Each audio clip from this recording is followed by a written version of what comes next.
Hello बच्चों, let's read the question.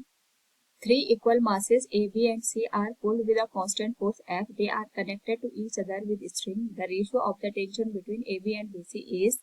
Here we have given a diagram with four options. Now to answer this question, first we will discuss here the key concept, and here the key concept will be free body diagram.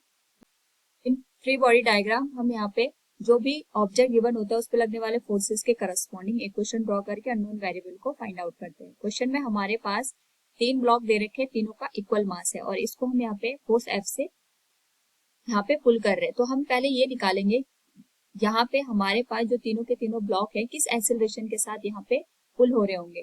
तो we know that यहाँ पे जो force की value है it is given as F. जो total mass आएगा तीनों का, अगर हम तीनों का जो मास है वो m के बराबर कंसिडर करें तो टोटल जो मास की वैल्यू आएगी that will be given as 3m. तो हमारे पास जो फोर्स की वैल्यू होगी that will be given as total mass that will be given as 3m into acceleration it will be given as a.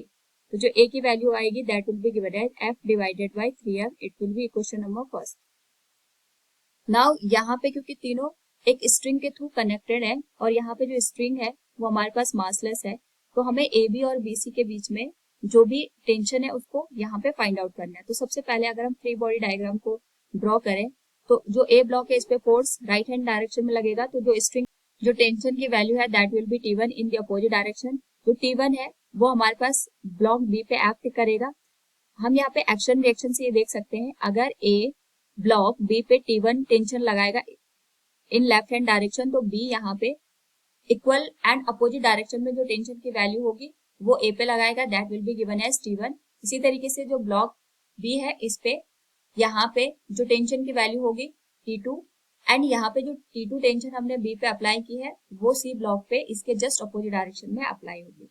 तो यहाँ पे हमारे पास जो T1 है ये हमारे पास टेंशन आ जाएगा ए बी के बीच में और जो T2 है ये टेंशन आ जाएगा ब्लॉक बी और सी के बीच में. तो सबसे पहले अगर हम ए बी की वैल्यू निकालना चाहते हैं टेंशन के टर्म में, उसके लिए हम ब्लॉक ए को कंसिडर करेंगे. ए पे लगने वाला जो फोर्स होगा this will be in this direction. Tension की वैल्यू आ जाएगी T1 और जो एक्सेलरेशन होगा इसका एज वी डिस्कस्ड अर्लियर तीनों का एक्सेलरेशन सेम होगा तो ये हमारे पास राइट हैंड डायरेक्शन में यहाँ पे एक्ट करेगा. तो अगर हम नेट फोर्स को देखें इस डायरेक्शन को हम पॉजिटिव लेंगे, इस डायरेक्शन को हम नेगेटिव लेंगे. जो वैल्यू निकल के आएगी नेट फोर्स की दैट विल बी MA. ये हम यहाँ पे फॉर ब्लॉक ए के लिए बात कर रहे हैं और इसकी जो वैल्यू आएगी that will B F minus T1. हमें T1 की वैल्यू यहाँ पे कैलकुलेट करनी है. So T1 will be given as F minus M into A from equation 1. A की जो वैल्यू निकल के आएगी that will be given as F minus M. This will be given as F divided by 3M. M से M cancel हो जाएगा. It will be given as 2F by 3. तो हमारे पास जो ए बी के बीच में टेंशन की वैल्यू आएगी that will be given as 2F by 3. इसी तरीके से अगर हम बी और सी के बीच में टेंशन की वैल्यू निकालना चाहते हैं तो हम इसके लिए ब्लॉक बी को कंसिडर करेंगे. ब्लॉक बी पे T1 टेंशन इस डायरेक्शन में काम करेगी और T2 की जो डायरेक्शन होगी इसके जस्ट अपोजिट होगी. एक्सेलरेशन इसमें भी ए के बराबर आएगा. So for this equation will be MA equals T1 minus T2. हम यहाँ पे T2 की वैल्यू कैलकुलेट करेंगे. T1 हम ऑलरेडी कैलकुलेट कर चुके हैं. It is 2F by 3 minus T2. तो यहाँ से जो हमारे पास T2 की वैल्यू आएगी that will B 2F by 3 minus MA के बराबर. एंड यहाँ पे अगर हम बात करें इक्वेशन की तो यहाँ पे हमारे पास जो T2 की वैल्यू आएगी that will be given as 2F by 3 minus M into A की वैल्यू आ जाएगी F बाई 3M के. M से M कैंसिल हो जाएगा. सो जो T2 की वैल्यू आएगी that will be given as F by 3.